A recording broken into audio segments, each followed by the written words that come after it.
Salve, salve, ouvintes do Ogro Historiador. Vamos começar aqui mais um episódio do nosso podcast. Hoje nós vamos falar sobre revisionismo histórico, vamos falar um pouco sobre ditadura. Estou aqui eu, Hugo Davi, junto com o Elbio e o Andrew. Nós vamos bater esse papo aqui hoje. Pessoal, lembrando a vocês, inscrevam-se no nosso canal do YouTube, sigam no Instagram, no Facebook, comentem, curtam as nossas postagens, assim a gente pode alcançar mais gente, ser ouvido por mais pessoas, também melhorar a nossa produção, né? Porque a gente faz isso daqui para vocês. E vamos lá, vamos ao nosso episódio de hoje.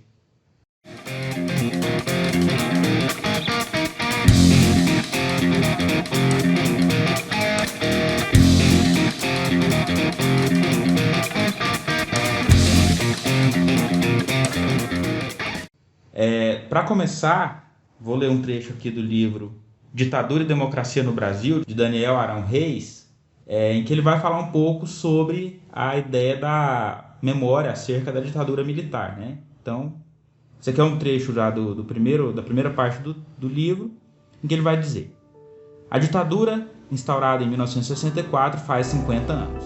Aconteceu naquele ano uma vitória fulminante das forças conservadoras no país. Apoiada em amplos movimentos sociais, quase sem dar um tiro, dobrando resistências que se imaginavam consideráveis, unificando quase todas as forças armadas e as principais instituições republicanas, um golpe de Estado depôs o presidente da República legalmente eleito e instalou uma ditadura que durou 15 anos. Ao longo das décadas, excetuando-se o 10º aniversário em 74, as datas redondas do episódio assinalaram um progressivo encolhimento dos que, mesmo com ressalvas, identificavam-se com a ditadura ou a defendiam. Hoje, passado meio século, as forças políticas presentes na sociedade, pelo menos as de maior destaque, condenam a aventura golpista e não é fácil encontrar alguém que a resgate numa chave positiva. E esse trecho é muito interessante, né? Primeiro ele fala aqui sobre a questão da ditadura ter durado 15 anos, a gente tem aí uma periodização mais clássica que fala que ela durou 21 anos, né? Que vai de 64 até 85. E aqui a gente tem vários revisionismos, inclusive, da periodização, que a gente vai comentar mais adiante. Mas é interessante a gente observar, né? Ele fala aqui que, na época em que ele escreve o livro, ali por volta de 2014, né? A comemoração, ou rememoração dos 50 anos da ditadura, de que não é fácil encontrar alguém que resgate numa chave positiva esses eventos da ditadura. E é interessante a gente pensar como o nosso país mudou, né, nesse período. Porque hoje não é difícil você encontrar gente que quer o retorno desse momento e que é o saudosista da ditadura, né? Então, assim, isso mostra pra gente uma relação muito complexa, né, entre o passado, o presente e as perspectivas que a gente acaba construindo em direção ao futuro. E talvez esse seja o ponto do revisionismo. Afinal de contas, o historiador escreve do presente. Podemos começar por aí? Pode ser. Bom dia, né, a todos os ouvintes do Ogro. Se a pessoa estiver escutando à tarde, à tarde também, né, boa noite, né? A gente deixa a critério do ouvinte, não é? Muito bem. É interessante, pegando o gancho ao que o Hugo deu na sua introdução, né?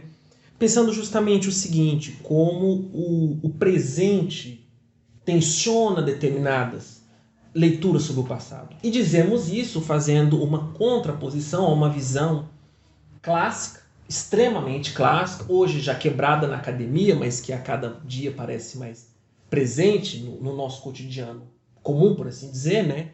Que é o que? A ideia de uma história oficial. Toda vez que nós abrimos um jornal, um site, alguma coisa, nós sempre temos esse termo, né? Uma história oficial sobre determinado momento.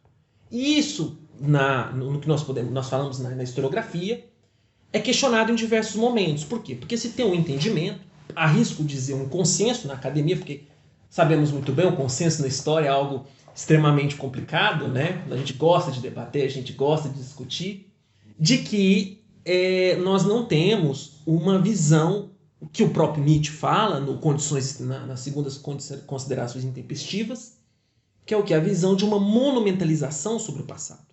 O que seria essa visão de monumentalização sobre o passado? Se constrói uma interpretação e essa interpretação se torna intocada. Ela se transforma em monumento. Ela se cristaliza. E Nietzsche faz uma crítica a isso mostrando justamente o quê? Como esse entendimento sobre o passado tira a funcionalidade da história para a vida humana. A história perde a sua função porque ela não modifica. Muda-se o tempo, mas não muda-se a interpretação sobre o passado. E na esteira disso, nós temos diversos trabalhos de teóricos, filósofos, sociólogos, historiadores sobre isso. O que eu permito me citar aqui é o próprio Benjamin, que vai fazer uma crítica a essa leitura que ele vai chamar de uma história progressista, né? Que ele fala justamente o quê? Não, a gente não tem que entender essa história como uma monumentalização. A história, ela muda. E a história, ela muda a partir de que momento? A partir do presente. A nossa vivência atual nos leva a diferentes interpretações sobre um determinado fato histórico. Tanto que isso é importante, porque isso promove justamente o quê? Desde que, e é importante a gente destacar isso, né, não, Andrew? É pautado numa perspectiva teórica, numa perspectiva metodológica, você constrói diferentes interpretações e enriquece o debate. O próprio professor João Fragoso fala justamente isso. Se a nossa hipótese ela vai ser facilmente superada, o que fica é o nosso problema.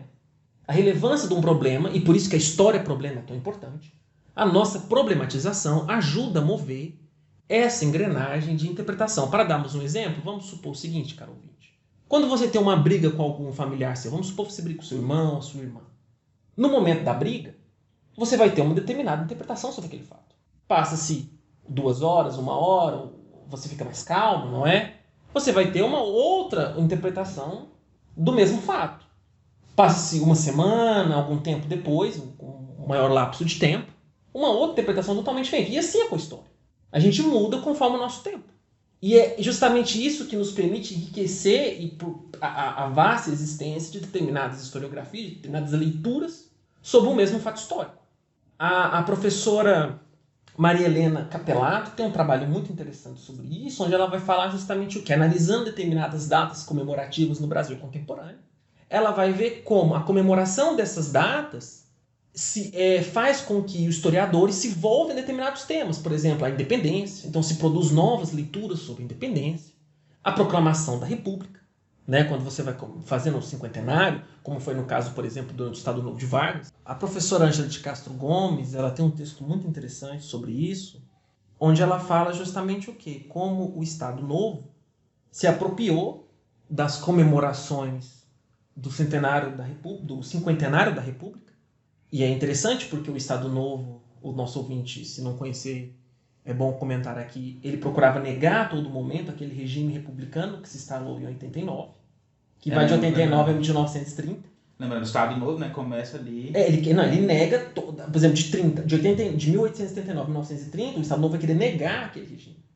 Aí você cria um dilema. Como é que você tem que comemorar de 37, 45, é porque você tem o longo período do regime varguista, vai de 30 a 45, mas você tem diversos eixos ali. Você tem até 32 com a revolta constitucionalista, você tem 34 com a Constituição, que vai ser considerada uma Constituição extremamente liberal. Aí você tem a intentona comunista organizada por Prestes para tomar um golpe em 35 e o golpe em 37. Onde ele, através do plano Cohen, que vai ser eles vão encontrar uma carta que vai ser considerada fajuta, né? Uma fraude, para justificar o golpe de 37, onde os comunistas estavam se arquitetando para dar um golpe contra o Estado Novo. Então Vargas vai dar um contragolpe para assegurar a estabilidade do regime republicano, que vai se mostrar, na verdade, uma ditadura extremamente violenta, a sua oposição, com uma censura muito forte, vídeo DIP, né? E com toda uma cartilha ideológica que vai procurar se constituir como o quê? Como um verdadeiro movimento republicano. Em contraposição, justamente, àquela república que existia de 1889 até 1930. Então, cria-se um dilema. Como é que eles vão comemorar a república, o cinquentenário da república, sendo que eles procuravam negar esse regime? E a solução encontrada vai ser uma solução extremamente interessante, que eles vão se mostrar, não. Aquele regime que existia não era o verdadeiro ideal republicano. O ideal republicano é o que nós estamos fazendo agora. Ou seja, uma releitura sobre o passado. Uma releitura sobre o passado a partir justamente dos usos políticos sobre este passado. Muito bom.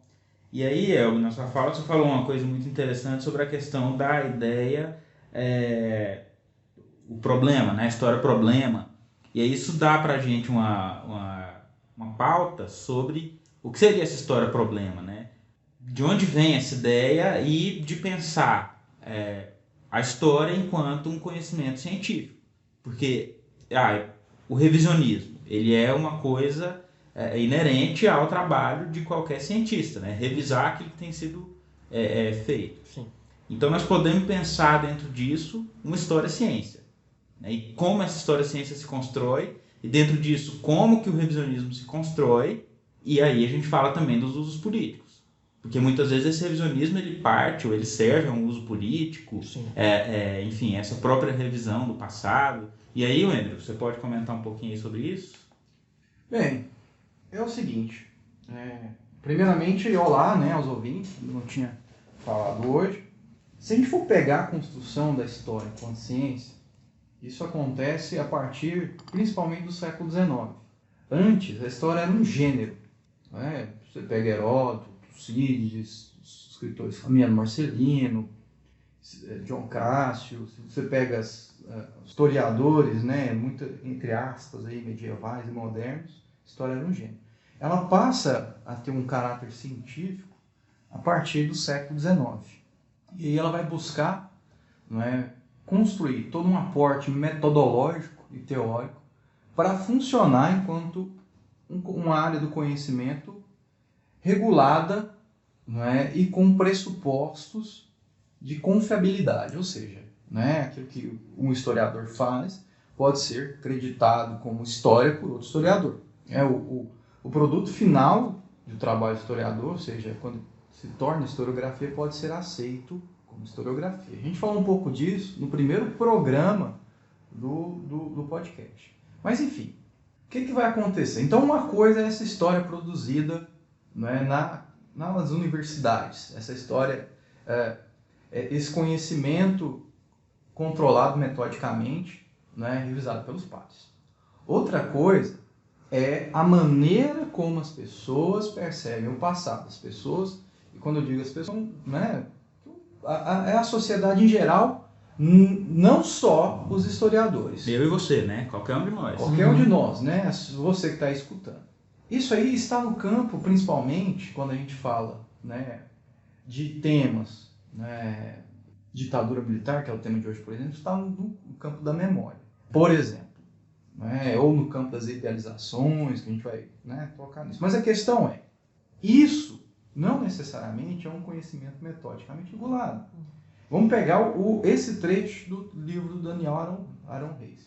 Então, nessa obra do Daniel Arão Reis, aí, publicada em 2014, ele tenta, né, ele afirma que naquele momento poucas pessoas eram capazes de defender abertamente.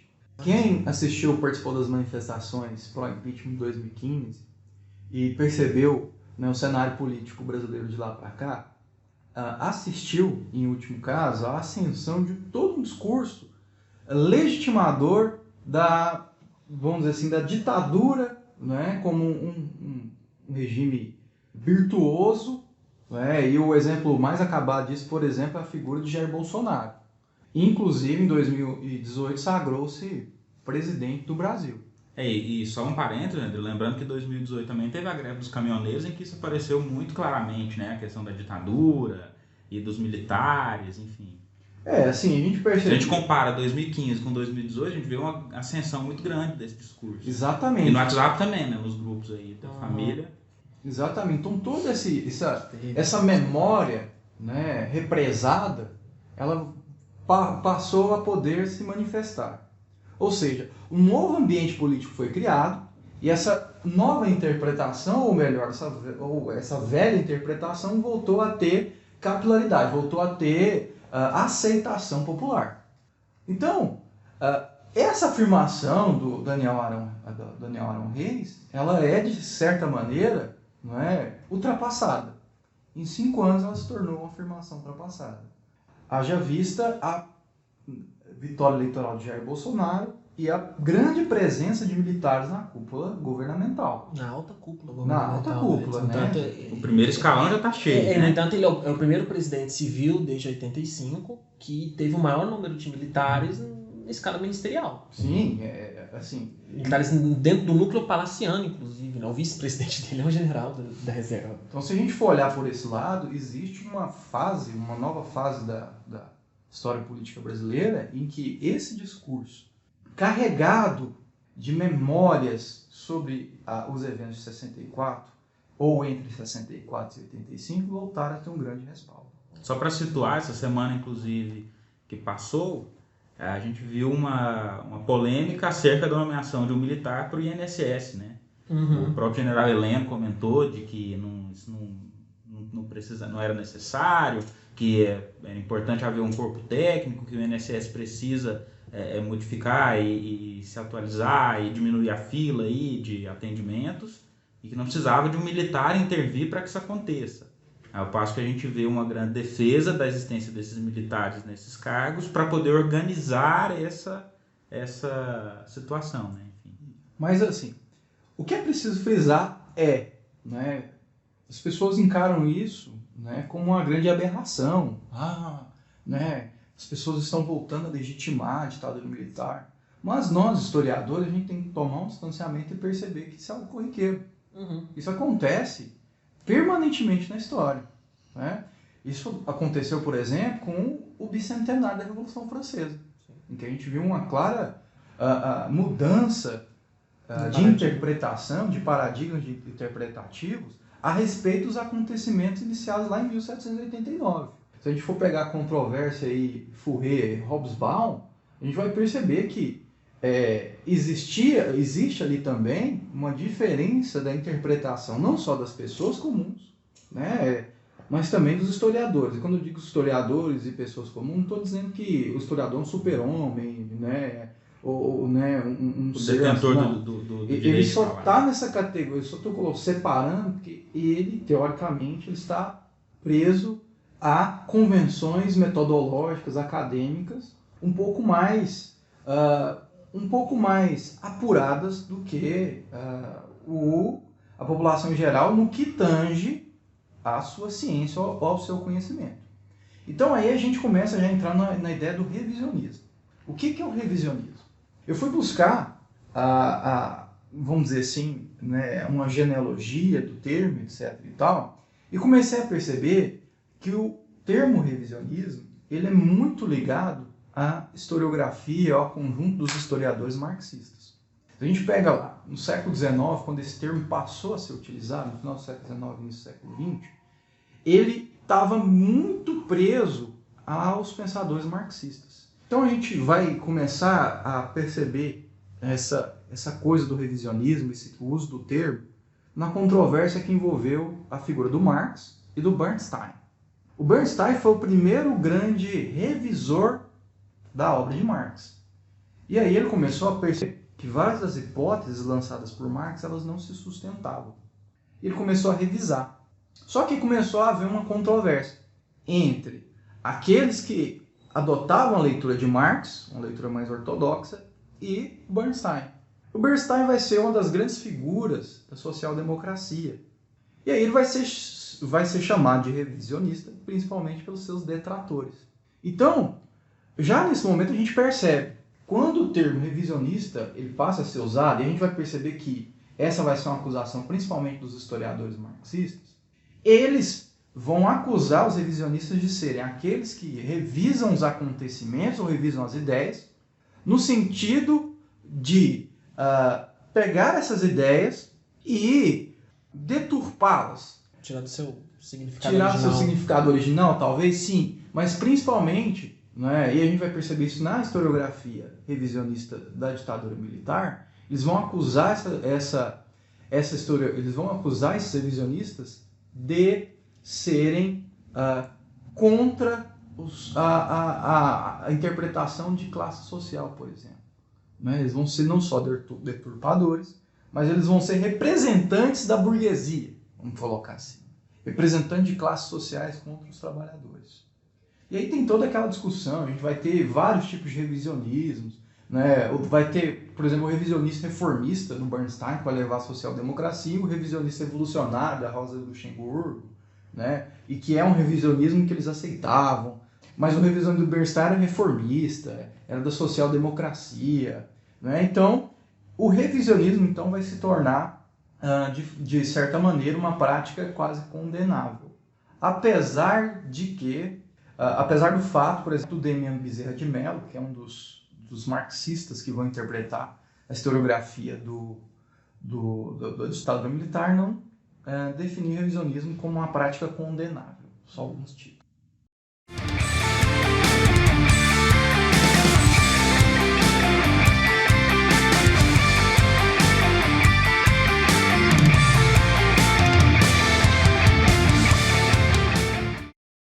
Então, nós falamos agora sobre o significado de revisionismo, né, que vem de revisar, de rever, e agora nós entramos numa questão desse revisionismo no contexto da ditadura militar no Brasil.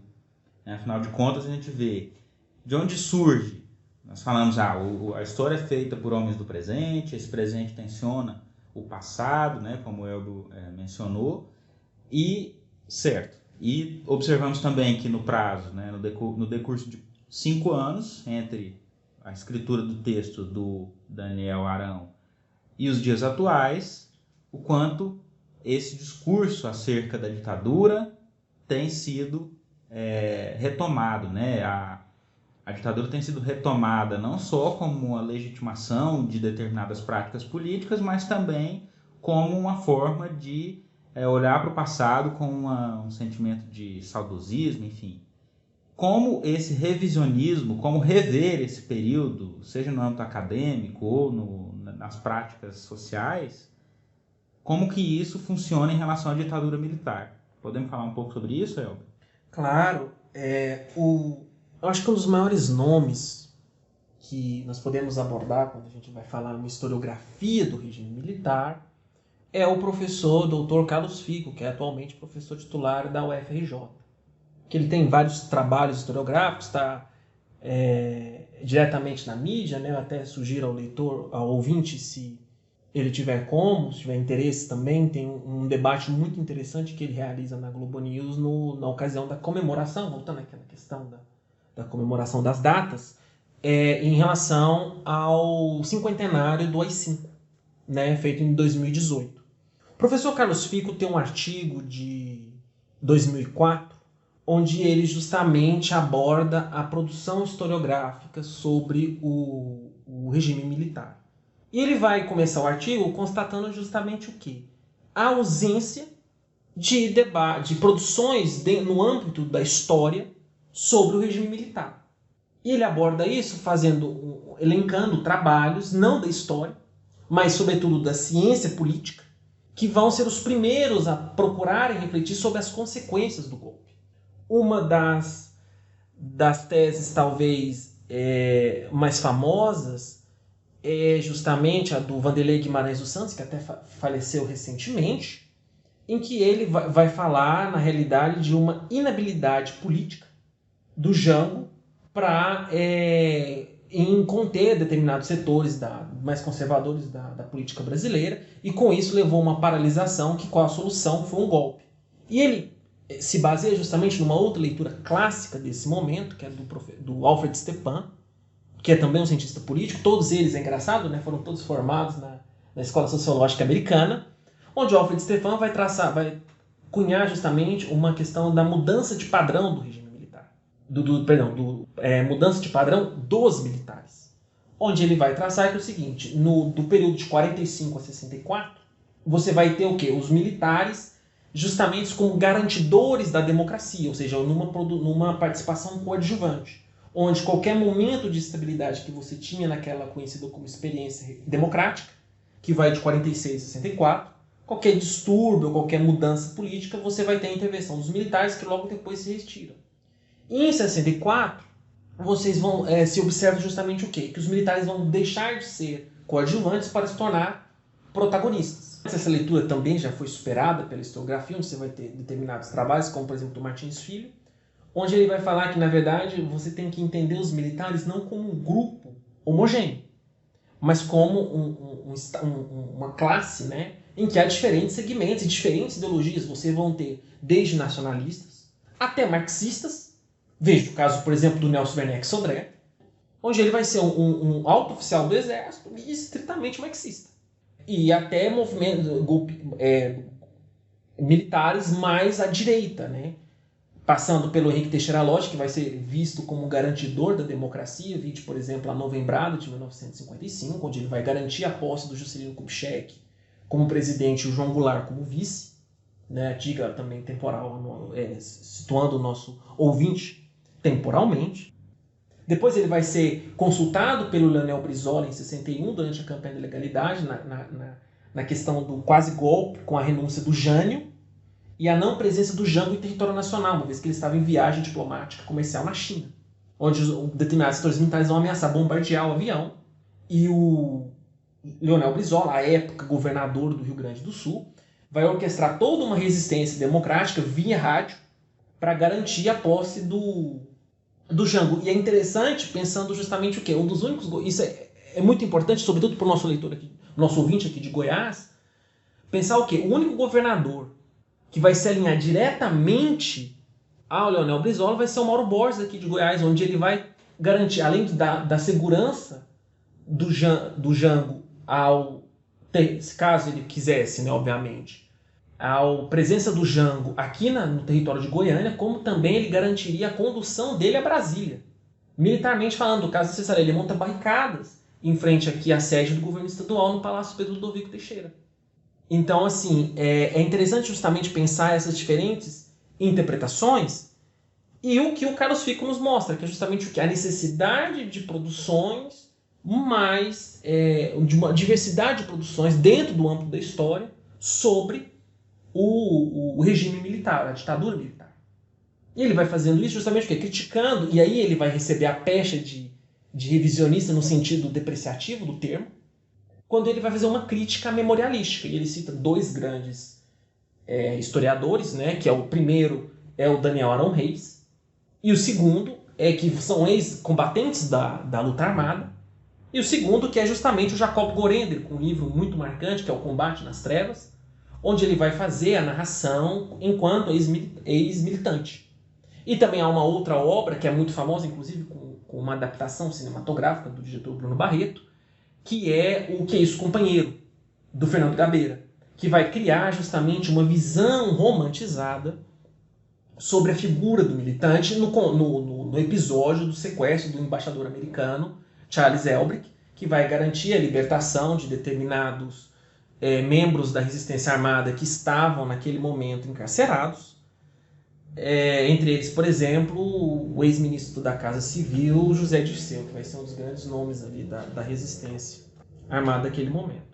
E com isso, após receber diversas críticas, sobretudo de historiadores mais ligados à vertente marxista, enquanto revisionista, enquanto a não preocupação dele em fornecer argumentos para um tipo de revisionismo que tem como fins políticos e ideológicos uma questão de volta do regime militar, como nós estamos percebendo contemporaneamente na nossa história, o Carlos Fico vai escrever um outro texto em 2017, intitulado Ditadura Militar Brasileira, Aproximações Teóricas e Historiográficas, onde ele vai justamente fazer o quê? Discutir, dentro do âmbito da historiografia, o que é o revisionismo sobre o regime militar. E ele vai fazer isso elencando diversos historiadores que produzem sobre esse momento, que têm produções sobre esse momento. E a tese desse texto se centra justamente em quê?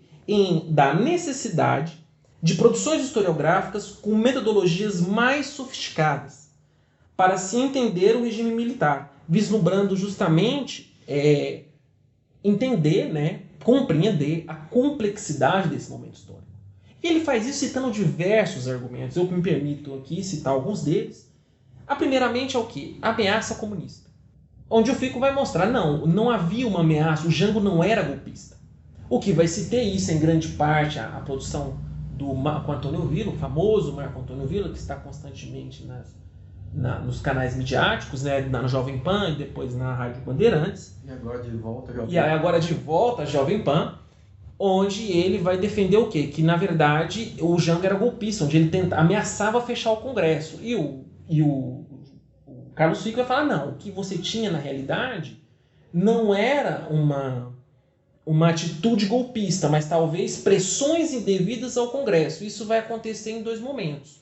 O primeiro deles, que vai ser justamente a questão do plebiscito, porque nós temos que o Jango vai assumir, né, em 61. Então, ou seja, você vai ter uma extensa negociação política para garantindo a posse do Jango, onde o Jango vai assumir como chefe de Estado, ou seja, ele vai ter os poderes políticos diminuídos pela criação da figura do primeiro-ministro, que vai ser o chefe de governo, que vai ser aquele que vai administrar todo o cotidiano político, que vai ser encarnado na figura do próprio Tancredo Neves. E nessa questão do presidencialismo, ele vai se cobrar um plebiscito, se eu não me engano, corrija a minha data, em 63, onde você vai ter um plebiscito em que vai se ter a volta do presidencialismo e a retirada do parlamentarismo. Essa vai ser a primeira pressão que vai ser bem sucedida. A segunda, que não vai ser bem sucedida, que o Congresso não vai autorizar, mas que não houve em nenhum momento fechamento do Congresso durante o governo Jango, é importante a gente salientar isso, que vai ser justamente a questão da aprovação das reformas de base, que vai ser tido justamente como o estopim para o golpe de 64, uma vez que várias camadas mais conservadoras, não só do Exército, e é importante citar isso já passando da palavra para o Andrew, você vai ter apoio, inclusive, de lideranças civis. Um caso muito emblemático vai ser o próprio Ulisses Guimarães, que no primeiro momento, depois ele vai ser tido como um importante membro da resistência democrática no meio político, como presidente do MDB, onde ele vai apoiar no primeiro momento a retirada do Jango por enxergar justamente esse caráter golpista. É fato, por exemplo, numa entrevista realizada pelo Darcy Ribeiro, que à época era isso no Roda Viva, em 1987, na época do governo Jango, ele era ministro-chefe da Casa Civil, onde ele vai falar que o seguinte: ele passava várias horas do seu dia ao telefone com as principais lideranças políticas e denunciava que havia um golpe em movimento contra o Jango, e a informação não passava, porque se tinha justamente um entendimento no meio político de que o Jango ia dar um golpe. O que, quando você analisa a documentação, esse fato não se comprova. E nós também temos que observar o apelo social, né, a própria questão dos comícios que o Jango realizava, e a conjuntura internacional. A gente está falando de uma época de Guerra Fria, né? Sim. Então era natural pensar que aqueles atores políticos podiam ter enxergado isso de alguma forma, ainda que não esteja na documentação, mas enfim, isso daí faz parte da... Você quer comentar alguma coisa, né? Eu só queria, Hugo, retornar um pouco, né, para a gente começar, né, o Elbio já falou, por exemplo, do Marco Antônio Villa, mas ele já é de uma leva dos autores que começaram a produzir, de fato, a partir da década de 90, dos 2000. Então, voltando à década de 80, se naquele primeiro momento a interpretação vigente sobre os eventos 64 e pós-64 eram retirados de grandes modelos da ciência política, a partir do início da década de 80 a gente vai ter uma vamos dizer assim, uma clivagem, e vão começar a aparecer os primeiros trabalhos. Um trabalho muito importante é do uruguaio René Dreyfus, que deu a primeira grande interpretação marxista a respeito do golpe. Né? O Dreyfus estudou muito tempo, né, o famoso IPES e o IBAD, né, o Instituto de Pesquisas e Estudos Sociais e o Instituto Brasileiro de Ação Democrática, que eram entendidos como arquitetos de muitas das coisas que viriam a ocorrer. E a tese central, né, do Dreyfus é de que, né, o capital multinacional, em determinado momento da década de 60, ele se cansou do jogo político vigente no Brasil. E com a ajuda do aparato militar, esse capital multinacional, ele conseguiu conquistar o Estado. Daí o nome da obra, em 1964, A Conquista do Estado, do Dreyfus. Né? O Elbio também citou, né, a interpretação do Jacob Gorender, né, que foi, se não me engano, posta à luz, né, foi publicado ali em 1987. E assim, o Gorender, ele vai defender que a 64, né, os eventos de 64, são decorrentes da primeira crise cíclica nascida do capitalismo brasileiro. E como, a partir dessa primeira crise cíclica e das possibilidades postas à mesa, a elite brasileira acabou impondo a elite brasileira, multinacional, enfim, acabou impondo uma modernização conservadora por meio de uma, vamos dizer assim, de uma conspiração golpista, né, que ganhou à época, em 64, um caráter preventivo. Mas, enfim, essas teses, tanto do Goender quanto do Dreyfus, elas foram, durante um bom tempo, o principal cerne, principalmente para pesquisadores e marxistas. Quando é que a coisa começou a mudar? Foi a partir do final da década de 80. Ou seja, na primeira década, né, vamos dizer assim, dos estudos historiográficos, um pouco distanciados da ciência política, foram as teses marxistas que dominaram o cenário historiográfico brasileiro. A coisa mudou a partir, principalmente, do final da década de 80, quando arquivos começaram a ser abertos, né, quando a gente pôde acessar fontes que antes não eram acessíveis, e aí começaram a aparecer os autores que começaram a revisar essas teses, e que são encarados pelos autores marxistas. Por exemplo, o Damian Mell, que a gente já falou aqui, na Miséria da Historiografia, ele vai dizer que esses autores, a partir de então, eles podem ser enquadrados, né, a partir de 3 teses. Os autores que defendem, né, que a esquerda e a direita eram igualmente responsáveis pelos eventos. Ou o segundo, que, na verdade, havia 2 golpes em curso nos idos de 64, ele vai dizer que que os historiadores e revisionistas vão defender isso paulatinamente, assim, progressivamente, e que 3, a resistência à ditadura não passou de um mito. Então, o Damian Bezerra de Mello, ele vai dizer, olha, os revisionistas podem ser enquadrados a partir dessas 3 teses que eles vão defender. E essas teses nos dizem muito mais do lugar social que esses autores ocupam do que sobre os fatos. Ou seja, ele vai acusar muitos desses autores, né, de serem agentes da burguesia, né, de serem agentes do capital. E quem são esses autores? Né, esses autores, por exemplo, são... ele vai elencar 3 principais, né, mas que a gente pode estender, que são a Argelina Figueiredo, que num trabalho chamado Democracias ou Reformas, né, ela vai defender que, por conta das ações e das atitudes tomadas pelos atores políticos entre o ano de 61 e 64, as reformas dentro da regra do jogo, elas se tornaram impossíveis. E essa impossibilidade de haver reformas criou aquilo que ela chama de consenso negativo em torno da democracia, ou seja, as pessoas não tinham apego à democracia por conta dos problemas que ela tinha. E isso gerou, né, vamos dizer assim, uma crescente, uma espiral que levou ao golpe. Ela também vai lembrar que a esquerda estava disposta a apoiar soluções não democráticas. Isso, agora eu vou retomar porque isso aparece em outros autores. Aparece, por exemplo, na Denise Hollenberg, né? Porque a Denise Hollenberg vai fazer uma análise que vai mostrar que todos, não só as esquerdas, só a direita, não, mas todos os personagens não tinham a democracia como valor supremo. A gente tem que lembrar que esse mundo, né, da década de 60 não é o mundo que a gente vive. Ou seja, a democracia ela não era, naquele momento, um valor supremo. E nem sei se ela é. É importante, pegando o gancho na sua fala, para relembrando a tese mais recente do Fico, que é o quê? A importância de quando você fazer o revisionismo, né, você ter como calcado a ideia de uma operação metodológica. E quando a gente está falando de uma operação metodológica, a gente está falando do quê? Em relação a conceitos. Ou seja, a importância é justamente o que você falou. De se ter em mente quando você analisa determinada historiografia, quando você analisa determinada fonte, é justamente o quê? A importância de se ter em mente, muito claro, os conceitos vigentes naquela época. Porque senão você comete o principal pecado que o historiador pode cometer, que é o que? O anacronismo. Quando você procura entender um conceito de democracia que não era próprio àquela época. Não é? Acho que isso é muito importante deixar claro ao nosso ouvinte. Isso é fundamental. Né? A gente tem que entender aquele contexto de, né, Guerra Fria, a gente tem que entender, né, um contexto muito autoritário da história brasileira, né, um pensamento autoritário, para poder entender como aqueles personagens, como os tomadores de decisão interpretaram os eventos e agiram.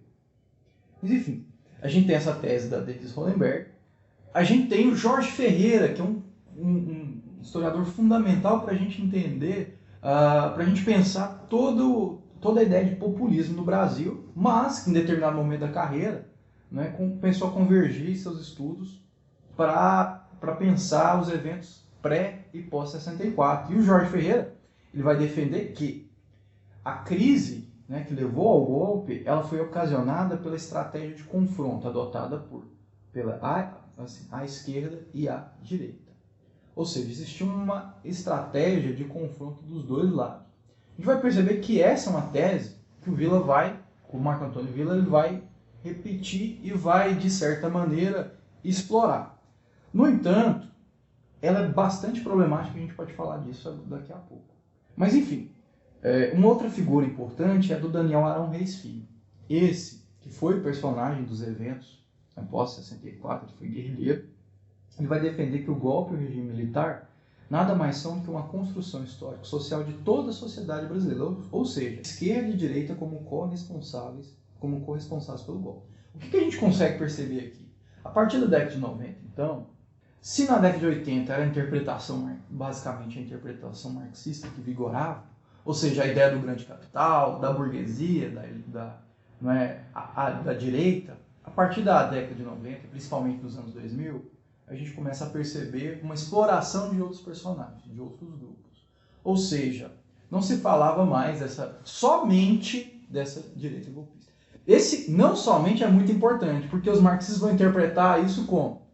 Eles vão interpretar isso no sentido de que, não, se você está fazendo uma análise desse tipo, você está tirando o peso, né, das ações à direita, dos militares, e jogando, não é, vamos dizer assim, nos atores à esquerda ou em outros atores. E eles vão fazer, na verdade, um complemento a essa crítica. Eles vão estender isso ao falar o quê? Que fazer o revisionismo, você está oferecendo argumentos, provendo argumentos para aqueles negacionistas da ditadura. Exatamente. Ou para os grupos que, na verdade, lucraram e que procuram justamente apagar o seu papel durante o período de 64 e 85. Vide, por exemplo, os principais grupos midiáticos, como o Grupo Folha, do Otávio Frias, ou o Grupo Globo também, do Roberto Marinho.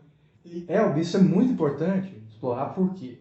Porque se a gente pega epistemologicamente, né, o marxismo, a gente vai perceber que existe ali claramente uma visão maniqueísta da história.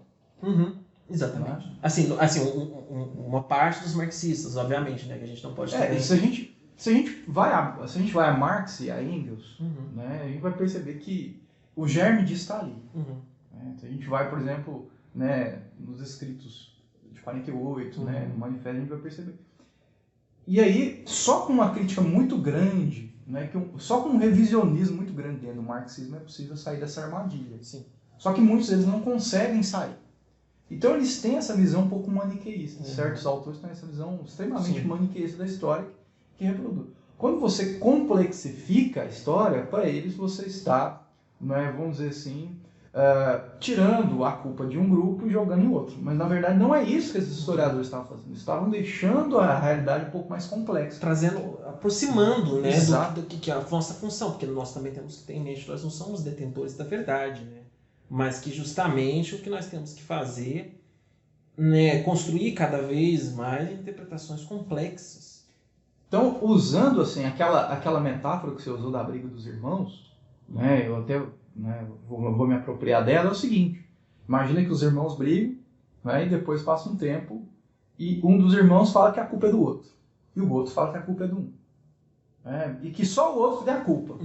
Né, o que parte dessa historiografia marxista, né, vai fazer é justamente isso, querer colocar a culpa só no irmão, né, quando a coisa é mais complexa. Muito mais. No entanto, e na verdade você tem, elabora isso pegando justamente a sua crítica, você tem um tabu quando você analisa, por exemplo, determinadas questões da revolta armada. Permita-me justamente citar aqui um exemplo ao ouvinte, que é o quê? A questão de que, por exemplo, a luta armada, primeiro, ela se demorou muito a acontecer, ela teria que ter acontecido para ter uma eficiência maior em 64, só que você vai ter uma crise do modelo do PCB, onde você tinha uma interpretação dentro do marxismo, justamente que, para se ter a revolução, obviamente, do âmbito do marxismo, para se ter a revolução do proletariado, você teria que ter o quê? Uma junção com a burguesia.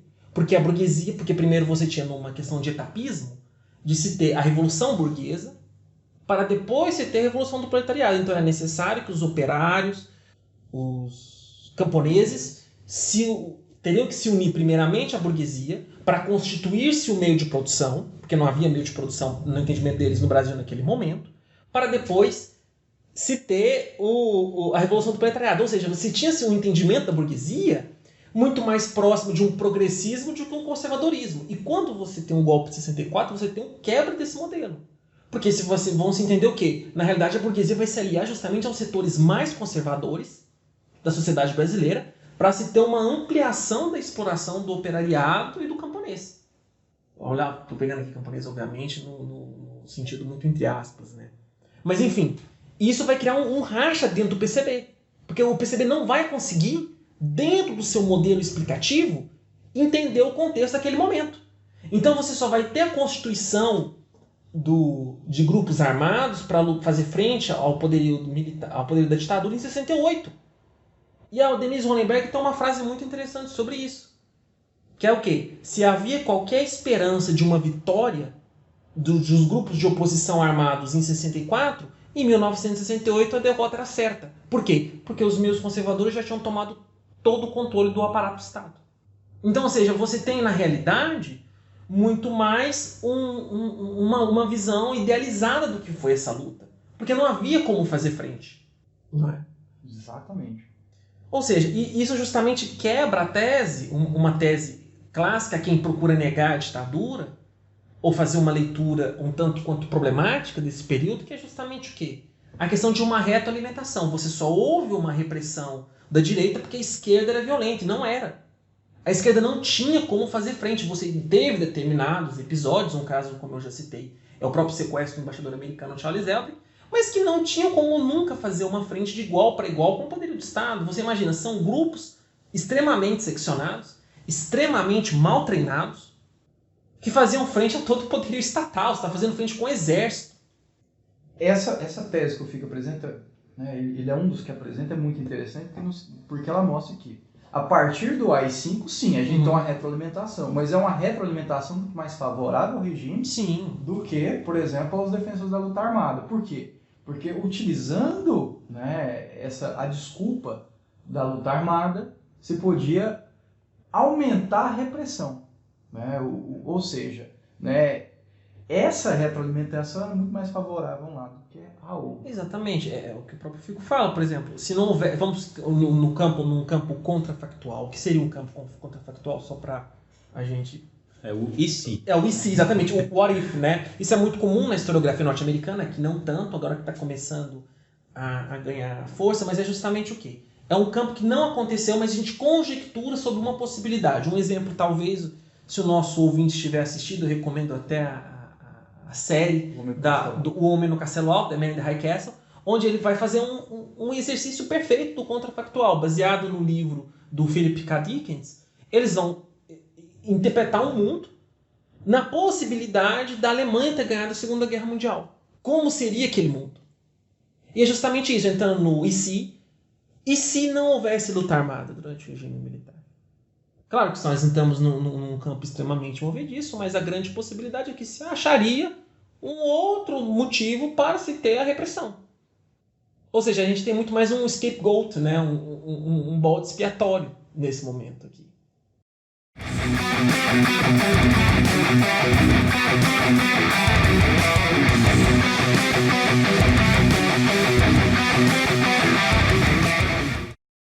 A conjuntura internacional é muito importante também para entender essa percepção da América Latina, né? Nós estamos vivendo uma época em que praticamente todos os países da América Latina estavam sob domínio de ditaduras, ou tinham acabado de sair delas, ou em processo de negociação, né? E lembrando que nós temos o que, pegando a tese do Padrós, o Brasil vai servir como modelo para as demais ditaduras no Cone Sul, porque vai ser a primeira. Isso, pegando justamente, eu só falo sobre o contexto, no momento em que os Estados Unidos via isso, um diplomata, historiador também muito importante, que é o Lee Cooper. Nós vamos ter um importante diplomata naquele momento, né, que vai ser um diplomata de carreira e hoje também historiador, que vai construir uma história da diplomacia brasileira, que é o Rubens E. Cooper, onde ele vai falar o quê? Naquele momento, a América Latina era de extrema importância geopolítica para os Estados Unidos. No entanto, quando você tem a Revolução Cubana em 59, os Estados Unidos vão se sentir extremamente ameaçados e vão começar a financiar grupos conservadores nos diferentes países da América Latina para garantir que não houvesse a revolução. É um macartismo muito forte, né? Um macartismo muito forte nos anos 50, né? E que vai ser o famoso caça às bruxas, onde você vai ter o Charlie Chaplin, vai ser o mais famoso disso, perseguição a meios acadêmicos e artísticos considerados comunistas, né? E a Revolução Cubana ela acaba catabolizando esse processo, né? Os Estados Unidos ali numa situação de insegurança, dentro de seu domínio geopolítico, né? Que é a América Latina, e isso provoca essas reações e esse ciclo. Dito isso, eu vou lembrar que o contexto internacional é importante, mas ele não é determinante. Porque a gente vai perceber que à esquerda e à direita, a gente vai ter certos discursos, no final, no terceiro bloco eu vou falar um pouco disso, de como, né, essa coisa da grande conspiração internacional poderia, né, de certa forma, condicionar os atores aqui. Eu não penso dessa forma. Boa parte da historiografia que trata do tema não pensa assim também. Mas só mais uma ou duas coisinhas aqui, antes de eu passar a palavra. Vocês vão me interrompendo aí, claro. Que é a ideia, por exemplo, de que os marxistas criticam muito esses historiadores, né, da Argentina Figueiredo até mesmo, né, o próprio Carlos Fico faz essa acusação deles abandonarem o conceito de classe social. Como se esse conceito de classe social tivesse que ser estudado por todos os historiadores. Os historiadores podem mobilizar diferentes conceitos, podem pesquisar diferentes coisas. Essa é uma acusação, por exemplo, o Damian Mello, ele faz aos historiadores revisionistas, de que eles abandonam o conceito de classe social. Isso, de novo, porque o marxismo, vamos dizer assim, uma das bases dele é pensar a questão das classes sociais. Então qualquer coisa que fuja disso é revisionista, né? Cai no rótulo de, vamos dizer assim, né, de revisionista. Antes da gente entrar no terceiro bloco, Elber, né, eu gostaria só de falar de algumas questões que tem ganhado mais ali. Por exemplo, a questão da periodização. A gente não tratou ainda, mas essa historiografia, né, principalmente dos últimos 20 anos, tem repensado isso. Por exemplo, se a gente pega... lembrando assim, que a periodização dentro dessa tema que a gente falou sobre a história como ciência, né? A periodização é um dos instrumentos do historiador para poder tentar compreender ou, de uma forma metodológica, observar o passado, né? Sim. É um instrumento importante e a gente precisa também sempre olhar para ela com bastante carinho. No entanto, você pega, por exemplo, a periodização que o Marco Antônio Villa dá, né? De que a ditadura começou com o AI-5. 68. E ele parte desse princípio, partindo de um conceito de ditadura, que era o quê? O conceito de ditadura onde um poder político, lembrando aquela divisão clássica do Montesquieu entre poder executivo, legislativo e judiciário, ou seja, executivo é aquele que administra, aquele que executa, o legislativo é aquele que cria, e o judiciário é aquele que julga. Por Marco Antônio Villa, você só tem ditadura quando um desses poderes, no caso do executivo, se sobrepõe sobre os outros dois. E a gente vê isso em diversos momentos da ditadura, quando, por exemplo, você tem a aposentadoria compulsória de membros do Supremo Tribunal Federal, quando você tem a criação de mais cadeiras no Supremo, sobretudo no governo Médici, para dirimir o poder dos outros ministros do Supremo indicados pelos presidentes anteriores, ou quando você tem o caso mais evidente que nós vimos reiteradamente na mídia, sobretudo nesse novo governo, que é o quê? O fechamento do Congresso Nacional. Onde o Congresso, a partir do momento em que ele enfrenta o Executivo, que é muito importante no jogo democrático, é o quê? O contrabalanceamento dos poderes, um poder... Vimos isso muito em 2019. Sim, um poder condiciona o outro, tipo assim, peraí, você está se excedendo aqui. O Legislativo, o Executivo, o Judiciário fizeram muito isso ano passado, né? Tiveram que conter o Executivo em diversos momentos. Ou o Judiciário está fazendo isso em vários momentos, desde o que? 2014, a gente pode traçar aqui no período mais recente. Isso é perfeitamente compreensível dentro do jogo democrático. Isso é necessário no jogo democrático para não acontecer o que o Marco Antônio Villa vai entender como ditadura, que é o quê? Quando o Executivo se sobrepõe sobre os outros dois. E o Villa vai entender que isso só vai acontecer na ditadura, o quê? No AI-5. E aí você tem, me permita o erro, Andrew, uma parte na sua fala. Isso, na verdade, é uma afirmação errônea.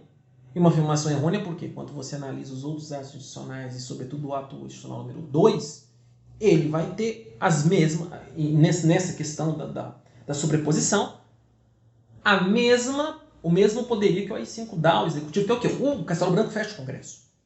Só que a diferença dos outros atos institucionais, o que foram os atos institucionais, foram mecanismos legais para dar o quê? Uma aparência de normalidade constitucional, uma normalidade legislativa ao Poder Executivo. Só por aí já se demonstra uma certa tentativa de superação, né? Exatamente. Olha, não, eu quero aqui governar por ato institucional, ok. Tipo, eu não preciso de autorização do Congresso e dito medida. Aquela questão que o debate que se tem hoje em dia sobre a questão da medida provisória, né? Sim. Quer dizer, o presidente da República, ele toma determinado ato por medida provisória, essa medida tem que ser votada pelo Congresso. Em 120 dias. Em 120 dias, e se não for, perde seu efeito. Ok, é um dispositivo legal dentro da... Tá, mas quando essa medida provisória ela é utilizada com a intenção de o governo, né, o Poder Executivo agir conforme a sua cabeça, né, isso já fica mais complicado. Exatamente. E aí o que acontece? Os atos institucionais viriam justamente para isso, né? Ou seja, conforme o presidente sentisse necessidade, ele autorizava a medida, ele editava o ato institucional, né? A diferença justamente desses atos institucionais para o ato institucional número 5, que vai ser o mais famoso, é o quê? Que os outros tinham prazo de validade. Eles valem a determinado momento. O AI-5 não. Ele não vai ter prazo de validade. No entanto, ele dura 10 anos. Que vai ser a periodização que o Marco Antônio Villa vai adotar. Então se pode, na visão do Marco Antônio Villa, se falar em ditadura militar, de 1968 a 1978, ou seja, 10 anos, que é o período de vigência do AI-5. E aí, 78, a gente tem o início do Figueiredo, né? A abertura lenta, gradual e restrita, que é uma outra tese do Carlos Fico. A gente vai falar o que, na verdade, nós não podemos falar, porque nós passamos, na verdade, por uma transição inconclusa. E por que uma transição inconclusa? Porque o que aconteceu na realidade é que não foi uma transição liderada pelos civis, mas foi uma transição organizada e controlada a todo momento pelos militares. Talvez o caso mais emblemático disso seja a própria derrota da emenda Dante de Oliveira, que garantiria, no ano de 85, as eleições diretas para presidente da República, e que foi derrotada no Congresso Nacional. Então, toda vez que eu ouço falar sobre essa questão da abertura com o Figueiredo, eu me lembro daquela entrevista com o Alexandre Garcia, né, o Ascom da ditadura, que ele falava, você gosta do poder? É claro que eu gosto do poder. Você não gosta do poder, você não pode ser presidente da República. Quer dizer, a abertura, mas é uma pessoa que é, assim, a personalidade dele apegada ao poder. Extremamente autoritária. Extremamente autoritária. Uma figura extremamente autoritária, né? Você vê pela postura dele, né? Inclusive extremamente... E eu quero, assim, até agradecer ao Hugo. Isso não é especulação, não, né? Não, cara. E eu acho que é importante a gente falar isso, porque a gente vai questionar. A gente está procurando aqui, caro ouvinte, justamente quebrar algumas falácias que se tem sobre esse momento, da qual nós, historiadores, temos uma extrema dificuldade de lidar. Por quê? Porque é um passado muito próximo a nós. Sim. É um passado da qual muitos participantes ainda estão vivos. Vide, por exemplo, o ministro da Economia durante boa parte do regime militar, que é o Delfim Neto, que ainda tem influência dentro do âmbito governamental da economia. E o seu tio lá no WhatsApp também, que ele esqueceu Esqueceu, na verdade, ou não tem contato, porque você tem que lembrar o seguinte, onde você teve o principal eixo de repressão. Não estou dizendo que não existe, não, mas o eixo de São Paulo. Então, por exemplo, o indivíduo que vivia aqui no interior do Goiás era muito, até pelas próprias existências de meio de comunicação, vamos lembrar, cara ouvinte, você não tinha WhatsApp nos anos 70. Goiânia era uma cidade muito nova. Goiânia era uma cidade muito nova. Goiânia tinha o quê? 50 anos? Não, isso 40 anos. Tipo, então, ou seja, Goiânia... Tinha 30 anos. Tinha 30 anos. Uma mocinha. Boa parte não existia. Boa parte dos setores que hoje a gente conhece não existia. A própria universidade, né? Ela não tinha... Hoje a gente vê uma maior difusão da universidade, das pessoas que saíram da universidade. Graças a Deus, né?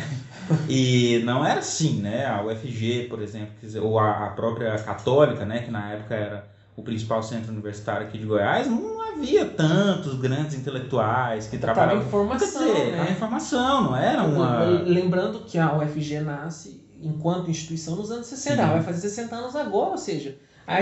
Nasce no contexto. Nasce no contexto, ou seja, no contexto de expansão universitária, é uma coisa, porque esse regime militar, lembrando o contexto da Margaret Hago dos anos 90, o contexto militar ele é muito problemático da gente lidar, pegando justamente essa questão das complexidades. Por quê? Porque ele é muito paradoxal em certos momentos, onde você vai ter uma intensa repressão da censura, puxando justamente o documentário 1964 Entre Armas e Livros, onde eles vão procurar suavizar a questão da censura, onde você vai ter uma intensa censura dos âmbitos intelectuais e dos âmbitos artísticos. Poxa, se você pegar grandes artistas daquele período, você vai ver problemas sérios com a censura. Não precisamos ir longe. Acesse o site do Arquivo Nacional. Você vai ter diferentes dossiês de censura. E aí o que acontece? Você vai ter em contraposição a expansão dos cursos de pós-graduação nas universidades públicas federais. E isso não é uma contradição, isso é uma tentativa de você suavizar, tentar, né? Exatamente. Do aparato do Estado tentar dominar, né? Porque o famoso conceito de modernização conservadora cabe muito bem aqui. Né? Que ao mesmo tempo que você vai modernizar tecnicamente, do ponto de vista dos costumes, você vai manter a coisa bastante conservadora. Sim, exatamente. Que é uma coisa que parece que o atual governo... Nós podemos falar sobre aparelhamento, muito, né? Só lembrando. Aparelhamento e aspas, porque o regime militar, ao contrário do que aconteceu no período Vargas, ele não vai ter apoio da elite intelectual brasileira. Tipo assim, a elite intelectual que eu tô falando é a elite intelectual universitária. Sim, mas aí, por exemplo, criar essas universidades, isso é uma tentativa que acabou que não deu certo. Mas assim, porque se tinha essa contraposição, porque o Getúlio Vargas, porque normalmente a gente sempre tem essa comparação, né? Ele contou com um grande apoio da elite intelectual, vídeo, por exemplo, Mário de Andrade, Gustavo Capanema, Oswaldo Aranha, e o regime vai contar com isso.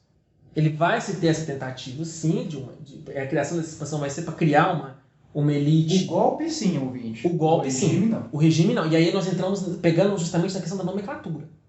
Porque nós temos que entender que às vezes há uma diferença entre o que foi o golpe de 64 e o que foi o regime militar. Observe-se, por exemplo, a própria questão da Igreja Católica, né? Que salvo alguns grupos ali durante o regime, ela se afasta. Né? O golpe, ela apoia a marcha da família com Deus, pela liberdade, absolutamente. Mas depois, não. A própria Igreja Católica, ela também, dentro da Pastoral da Terra, por exemplo, que sempre foi uma das alas mais, que se afastou mais depressa do golpe, né? Do regime. No entanto, ouvinte, pegando a própria fala do Andrew, quando ele cita a tese do René Dreyfus de falar de um golpe civil-militar, porque você não pode falar só na participação dos militares, mas também no apoio de determinadas classes civis, o Fico vai fazer uma contraposição a essa ideia, onde ele vai falar o quê? Nós podemos falar em golpe civil-militar, porque você teve um apoio forte de determinadas classes, determinadas instâncias civis.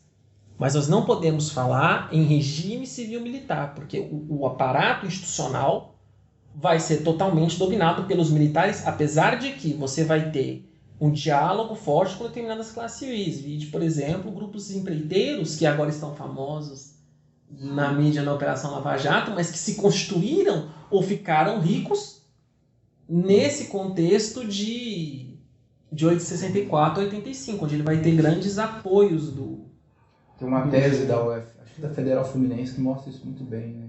As catedrais de uma coisa, o trabalho monumental do cara que estudou as 4 irmãs grandes empreiteiras e mostrou como é que elas cresceram no regime militar. Sim. Regime, não, vamos falar de ditadura. Ditadura, tá querendo suavizar o tema e muito pelo contrário. Dentro disso aí que vocês falam sobre regime, ditadura e tal, eu só gostaria de fazer uma parte, porque é o seguinte, nós estamos falando sobre revisionismo e tal. Não quer dizer que exista um grupo de historiadores, ou exista um discurso correto acerca da questão.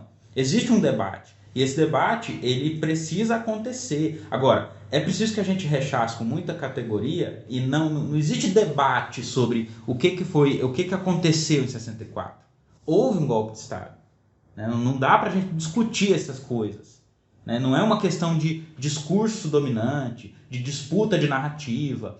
Não, existe essa disputa, existe essa tentativa e algumas delas com algumas delas é possível debater. Com outras não. É técnica. É uma questão técnica, não é... O revisionismo é constituído. Um golpe é uma tomada de poder por membros do próprio Estado. A revolução é uma tomada de poder por membros externos da organização do Estado, da burocracia que seja. E o exército faz parte, né, do Estado. Do Estado, sim. Isso não quer dizer que seja bom ou ruim. Né? Por exemplo, a Revolução Iraniana é uma revolução. Ela não é boa ou ruim em si. Mas é um fato. Né? Ela é um fato. E é de esquerda e direita. Não existe isso. A Revolução Russa é uma revolução que, para os padrões ocidentais, é de esquerda. a Revolução Iraniana, os padrões ocidentais, ela é entendida como uma revolução, ela termina como uma revolução de direita. Não é uma questão política, é uma questão técnica, se falar de revolução e golpe. E aí com isso não é uma questão de debate do eu quero ou deixo de querer, ou o meu discurso é o que vale. Não é uma questão de discurso. Né? Isso que é importante a gente deixar claro nesse ponto. Não é uma questão de discurso, é uma questão de fato. Né? Com isso não tem como a gente discutir. E não significa que nós queremos ter aí o monopólio do discurso ou da verdade. Não. Trata-se de um ponto específico. E de não cair num relativismo. E de não cair num relativismo absoluto, porque é isso que acaba, muitas vezes, dizendo o seguinte, as ciências humanas não tem certo e errado. Na verdade, não. Como assim? A gente né? quer entender a complexidade. Nós precisamos entender. E aí, não existe certo e errado. Claro que existe. Né? Eu não posso simplesmente chegar e dizer, não aconteceu golpe, não teve ditadura militar no Brasil. Não tem discussão com relação a isso. Né? Não dá para discutir. Porque quando você vai para o negacionismo, né, você nega isso, acabou, esvaziou o discurso, não existe precisão teórica, não existe critério. Fica só no eu acho. E aí, só para eu encerrar essa parte da minha fala, desse momento, né, falando das periodizações, se o Villa marcou as 5 comunistas da ditadura, o Daniel Arão Reis, né, apesar de pegar lá desde 64, ele vai dizer que vai acabar com a ditadura em 78. Quando deixa de vigorar o AI-5. Então, em 79 ele vai chamar isso de Estado de Direito Autoritário. O Fico também vai mostrar os problemas disso. E só um autor que eu não tinha citado e que é importante é o Marx Napolitano. Porque o Marx Napolitano ele vai mostrar como, a partir do governo Castelo Branco, a gente já tem a construção do regime autoritário. E por que isso é importante? Isso é importante principalmente do ponto de vista, né, da imprensa. Porque a imprensa vai se apropriar da ideia de ditabranda e ditadura. Isso para suavizar suas ações durante aquele período. Isso para mostrar, né, por exemplo, o jornal o Globo, que prontamente lançou um editorial apoiando o golpe, muito tempo depois vai lançar um editorial tentando justificar a sua adesão ao golpe. A Folha de São Paulo vai tomar muito forte a ideia da ditabranda da ditadura. Se não me engano, o Hélio Gaspari, né? O Hélio Gaspari, que hoje é colunista, que vai escrever aquela obra monumental em número de páginas, né? A ditadura envergonhada, com a Sérgio Jobs. A gente não citou que ela não é necessariamente de importância historiográfica, de grande importância, talvez, jornalística. Jornalismo histórico, né? Porque ele vai ser o primeiro a ter acesso a fontes do governo Geisel, ele vai ser muito próximo ao governo Geisel. Então a gente tem que sempre procurar. Não é aí que está, não. A gente não está relativizando. São áreas diferentes. São áreas diferentes técnicas e a gente está, na verdade, especificando para mostrar justamente o que eu acho que é um dos principais intuitos deste podcast, que é o quê? Entender as implicações complexas que circundam este tema e não só. Né? Porque a gente fala em revisionismo, a gente está falando de revisionismo especificamente em relação, sobretudo nesse bloco, ao regime militar, à ditadura militar. Mas há outros tipos de revisionismo. Talvez o mais famoso é aquele do negacionismo do Holocausto, onde se procura revisar a experiência nazista para não justificar, mas só falar, olha, não houve Holocausto. Aí procura construir interpretações, falsificar provas, e isso aí a gente entra no que já foi debatido sobre os usos políticos do passado, exemplos. Exatamente. Para entender justamente o que? O campo da história é estritamente complexo para ficar preso a uma única narrativa. Mas que essa narrativa, obviamente, ela tem que ser construída e pautada em estruturas e argumentos teórico-metodológicos que nos permitem fazer uma operação muito mais próxima do que foi aquela realidade. E, obviamente, tendo consciência de que nós não somos detentores da verdade absoluta. Né? Claro. Pode encerrar. E essa questão da periodização, né, só para encerrar esse bloco, assim, e também comentar um pouco, o Brasil, nós temos uma dificuldade sobre essa periodização, porque a ditadura brasileira ela tem uma particularidade que ela tem uma alternância de poder, né, que acaba dando um aspecto aí, e é um dos argumentos que se diz, olha, não teve ditadura, teve alternância de poder, né, tiveram vários presidentes que foram eleitos, etc., ao contrário do que houve em outros países da América Latina. Por exemplo, a ditadura do Paraguai, né, do Alfredo Stroessner, é uma ditadura personalista. Há uma alternância de personagens. De personagens, sim, exatamente. Que assumem o cargo de presidente, mas de poder não há. Não há. A gente entende forças armadas, né? A gente entende o aparato militar como... Apesar de ter suas complexidades, suas divergências lá dentro... Não podemos dizer que isso foi uma democracia porque teve essa alternância. Né? Exatamente. Na verdade era o que se pretendia na época, né? Falar dá essa aparência democrática, mas não é. Não. Então, a gente vê, por exemplo, aí dentro dos governos mais autoritários ali no AI-5, né? O Médici era ministro do... isso que eu ia falar. Do Geisel. Do Costa Silva, né? E o Geisel faz parte da cúpula do governo. Então, ou seja, o atual sempre escolhia o seu sucessor. Era escolha. E dava-se aparência democrática, porque se tinha eleições diretas, mas espera aí, as eleições, quem controlava o Congresso naquele momento? Era a Arena, que era o partido do governo. E com expurgos. Desde 64 tem expurgos dentro do meio político. O número de cassações que houve... E depois os biônicos, né? Exatamente.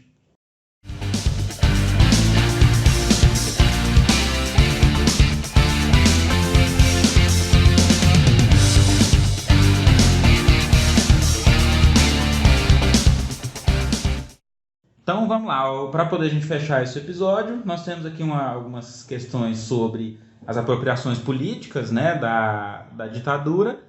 Então nós temos aí o documentário do Brasil Paralelo, né, que visa justamente falar o discurso definitivo, né, a verdade que ninguém nunca te contou, esses títulos impactantes. Sim, né? É quase um click hunter, né? Você vai lá, o que nunca te contaram, mas enfim... nós vamos comentar um pouco sobre essas apropriações, né, políticas da ditadura, acerca do documentário do Brasil Paralelo, intitulado 1964, Entre Armas e Livros. Eu não posso dizer que ele está disponível, né, porque existe uma...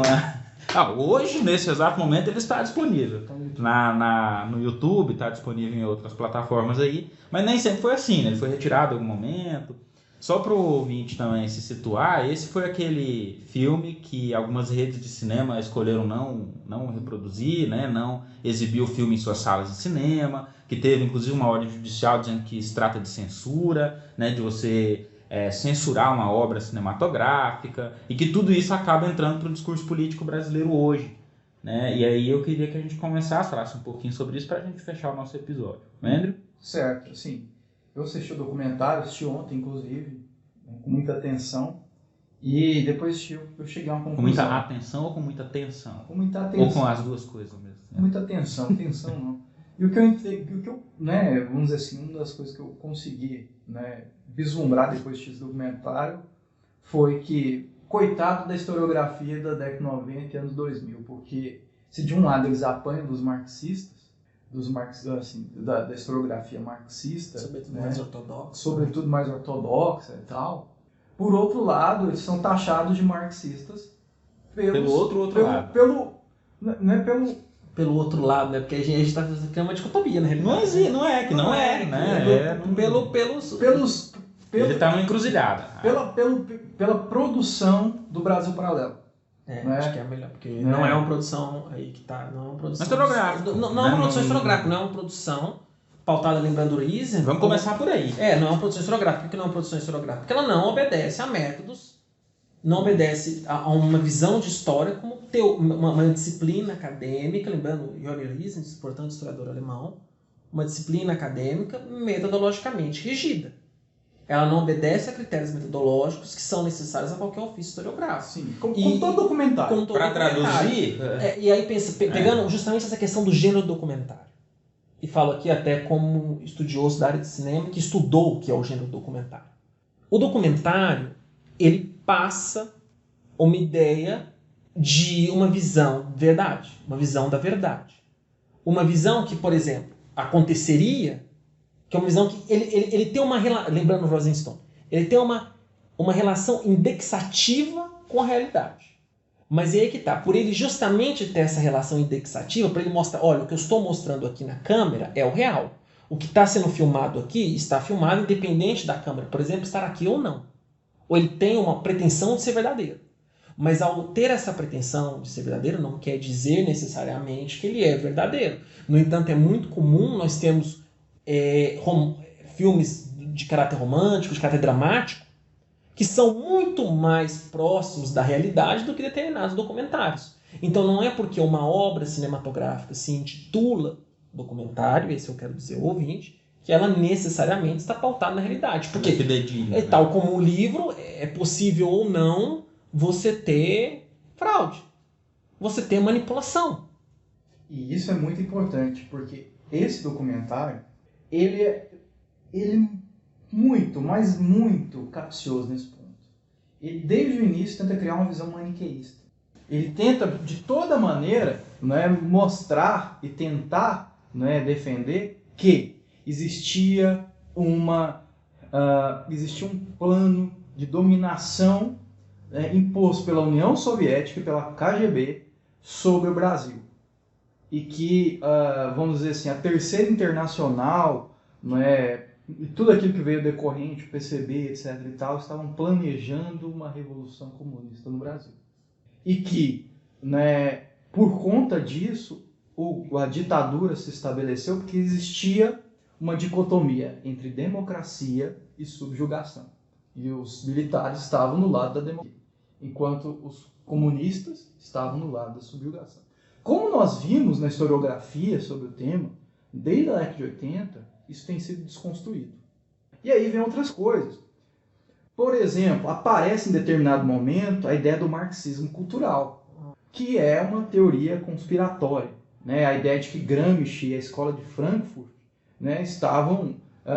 foram elementos para se criar uma dominação cultural no Ocidente à esquerda, marxista. Sendo que, na verdade, é importante destacar ao ouvinte que, na verdade, o que a escola de Frankfurt entendia não era criar uma produção cultural. Isso é uma leitura extremamente equivocada, para usar palavras num sentido mais de eufemismo, ou seja, suavizando o que eles fazem. Porque, na realidade, o que a escola de Frankfurt queria era entender, era uma compreensão das estruturas capitalistas de produção cultural. Vide, sobretudo, o que? Hollywood. Então, ou seja, não era, na verdade, criar, mas era um entendimento do contexto que eles estavam vivendo. Isso se inicia... A escola de Frankfurt não, mas os grandes partidos teóricos se formam, sobretudo, o quê? Na geração entre guerras. Onde você vai ter o desenvolvimento sistemático do cinema. Então, a escola de Frankfurt, já nos anos 50, vai querer entender o quê? Como o cinema é usado dentro de uma lógica de produção capitalista.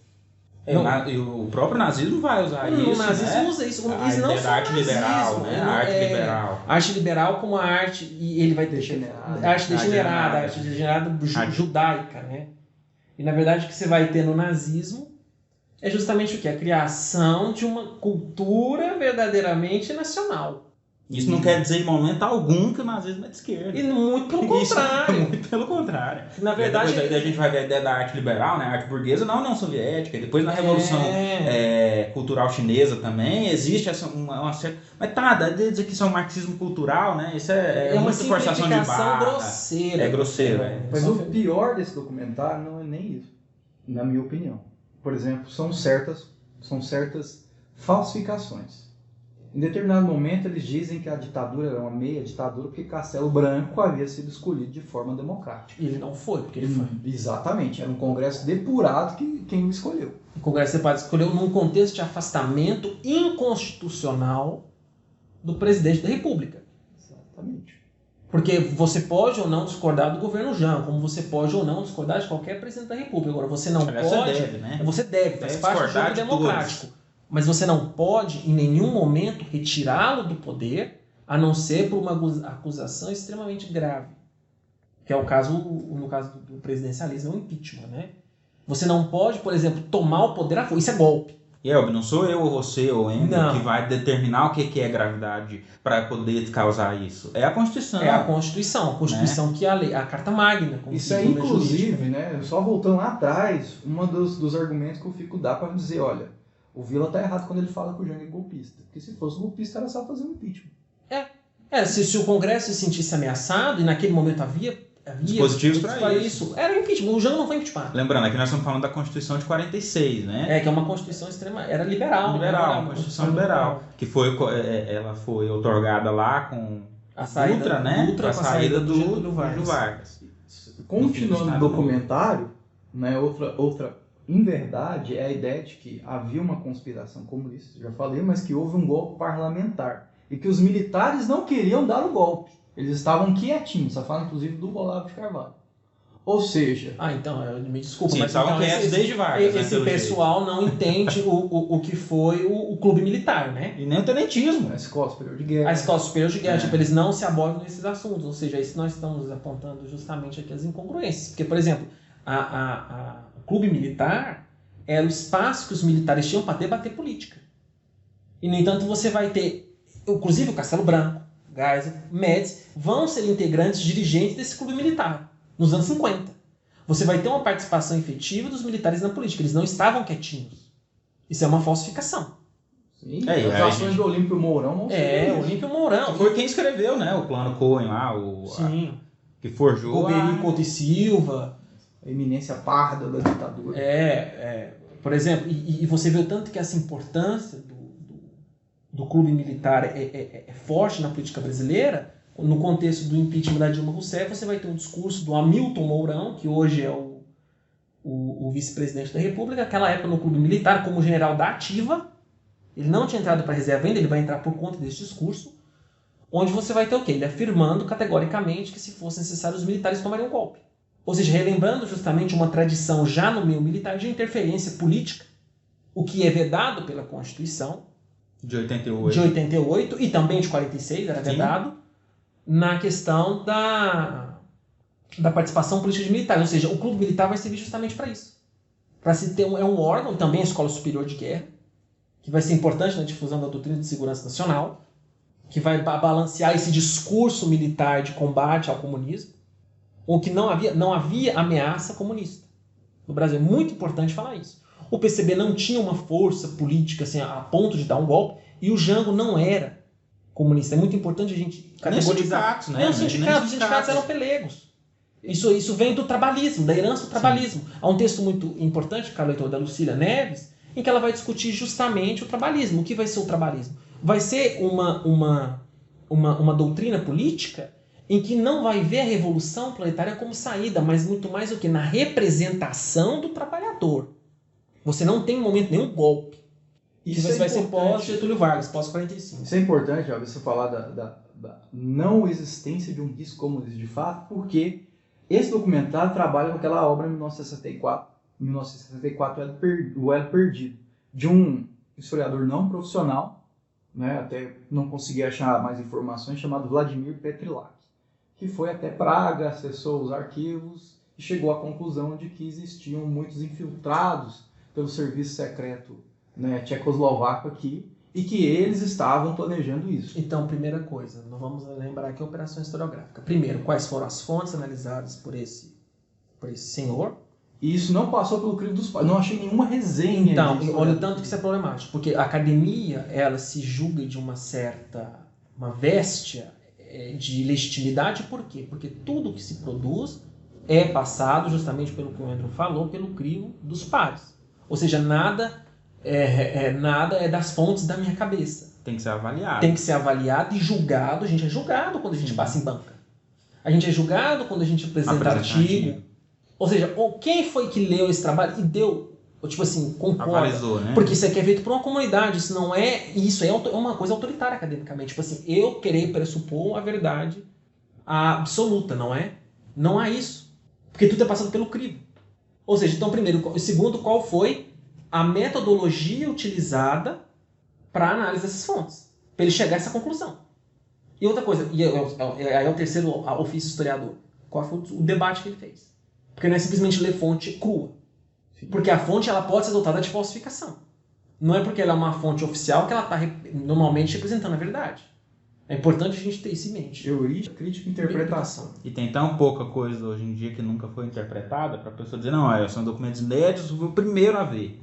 Assim, arquivos recentemente abertos. E mesmo assim é complicado, porque toda hora a internet é um grande auxilia muito nisso, porque ela nos permite acesso, transpor a distância geográfica, por exemplo. Ou a distância burocrática, por exemplo, de você ter acesso aos arquivos. É importante, retomando justamente o tema da questão do crivo dos pares, que na verdade, é muito pelo contrário, às vezes se pensa que quando a gente fala pares, está falando de pessoas acadêmicas que concordam com a nossa linha ideológica. O que está em vista não é nossos argumentos, ou se o pessoal concorda ou não. Porque, na verdade, o que há mais na academia não é concordância, mas sim discordância.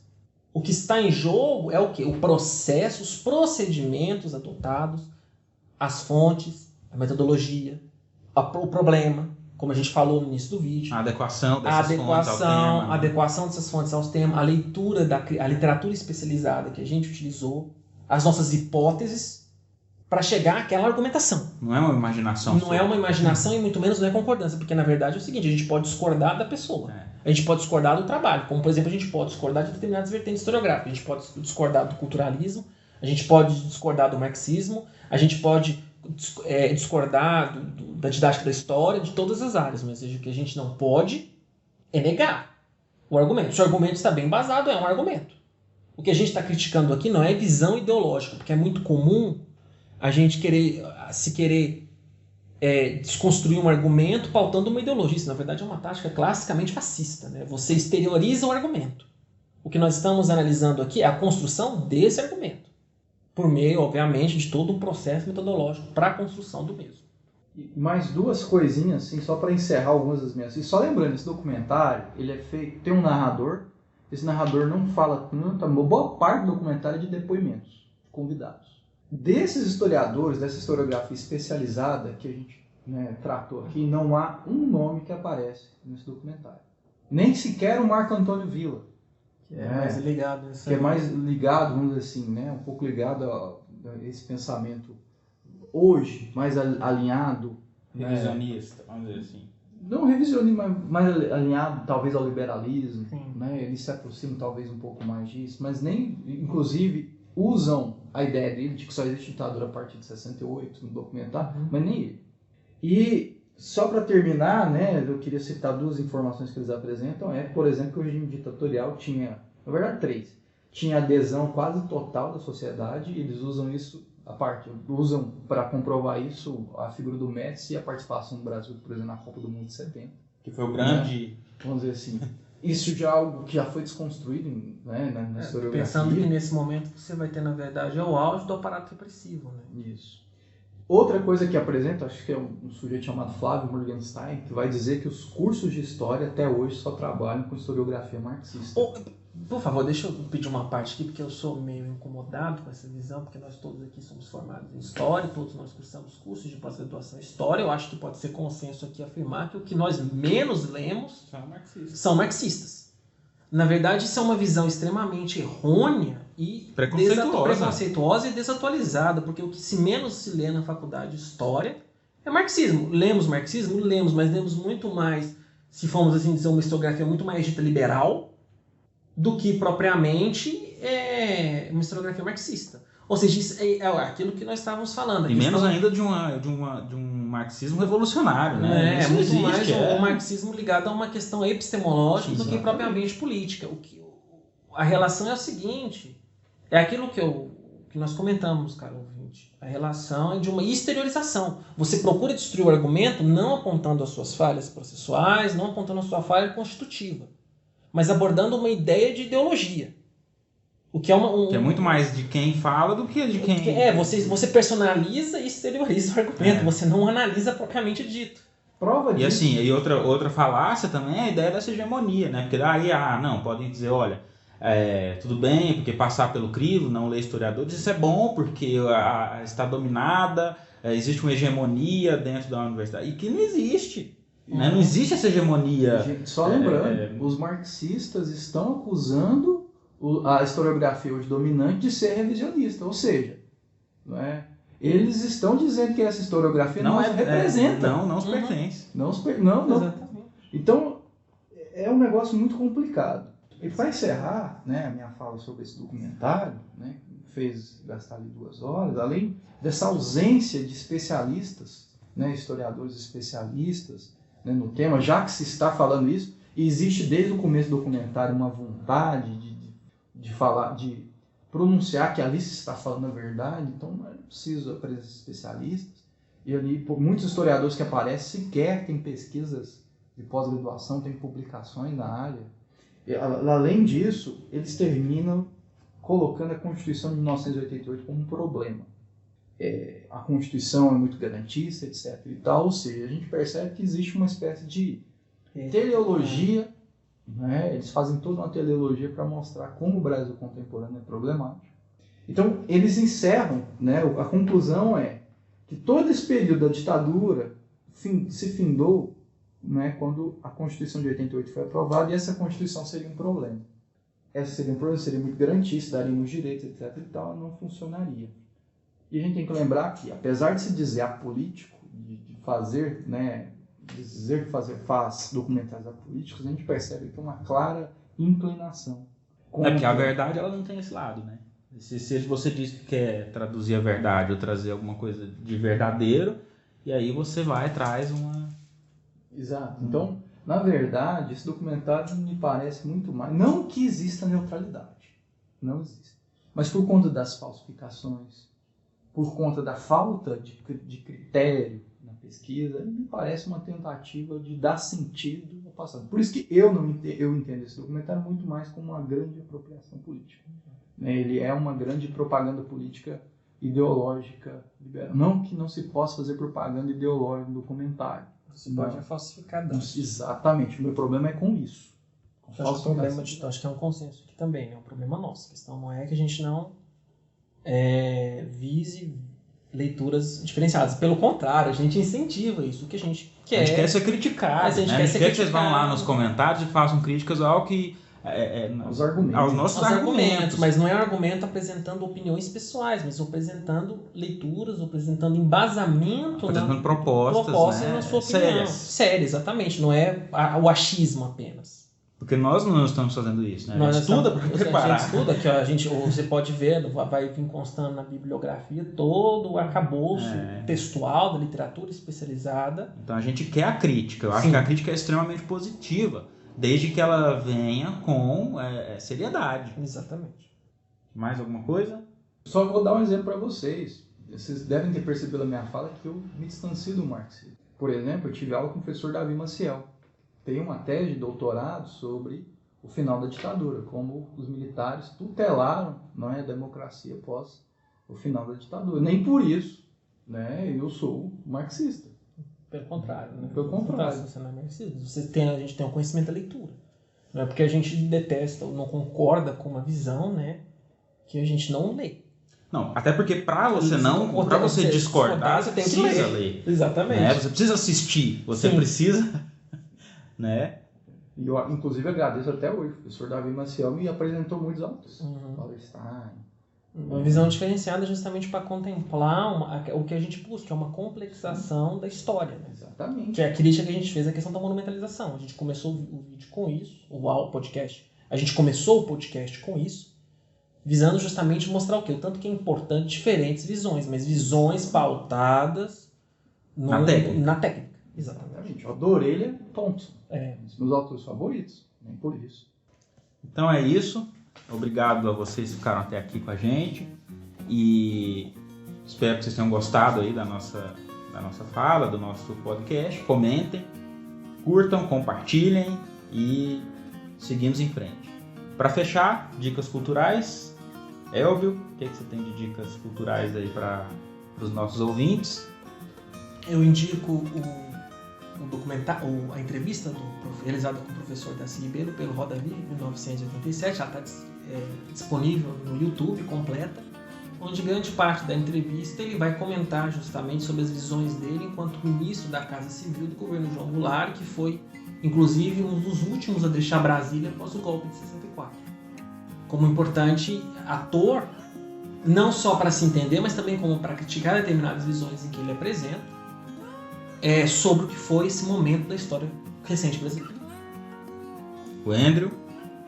Bem, dessa vez eu vou indicar um filme e um livro. Sobre essa questão das revisões e dos riscos de falsificação sobre as coisas, sobre os fatos do passado, eu vou indicar um filme lançado em 2017, você encontra naquele serviço de streaming muito famoso chamado Netflix, que é o filme Negação, e que mostra o processo que envolveu a Deborah Lipstadt e o David Irving, que era um negador do Holocausto. A gente falou disso aqui em determinado momento. esse filme mostra um pouco do problema que é falsificar dados acerca do passado, e de como isso pode ser problemático. E um livro que eu vou indicar um livro que foi recentemente reimpresso, né, que é Forças Armadas e Política no Brasil, do professor José Murilo de Carvalho. É um livro que foi publicado pela primeira vez nos anos 2000, mas que, por conta dos eventos de 2018, ganhou uma reedição, uma reimpressão. Então, são minhas duas indicações. E nesse livro, por exemplo, né, já que a gente está falando do golpe e tal, tem um capítulo em que o José Murilo ele vai dar vai fazer uma análise muito pessoal, porque ele era estudante, né, na Universidade Federal de Minas Gerais durante a consolidação, durante o golpeamento e a consolidação. E aí ele vai fazer uma análise dos eventos a partir dos dois conceitos utilizados pelo Maquiavel, de fortuna e de virtude. Então eu indico esse livro para a gente também entender um pouco sobre a situação das Forças Armadas no Brasil contemporâneo. Então, a minha é um documentário independente do Reino Unido, já que a gente está falando sobre documentários criticáveis, né? E é muito importante porque mostra uma situação sobre a questão da Rede Globo, foi produzido nos anos 90, dirigido por Simon Hartog, se chama Muito Além do Cidadão Kane. É um documentário que foi produzido e transmitido por uma emissora inglesa. É interessante da gente de observar, de ver esse filme para entender, né, esse contexto que fala sobre a questão da Rede Globo e da sua hegemonia, né, vamos dizer assim, hegemonia midiática dentro desse contexto do início dos anos 90. É interessante porque a Rede Globo é acusada de ser comunista, disso e daquilo, sendo que até pouco tempo atrás era o contrário, né, era exatamente o contrário. A Globo era a emissora da elite e tal, então assim, o documentário faz um diálogo sobre isso e recomendo que vocês assistam, é fácil encontrá-lo por aí. E é isso, muito obrigado pela atenção e até a próxima. Muito obrigado pela atenção, caro ouvinte, espero nos encontrarmos. Arrivederci.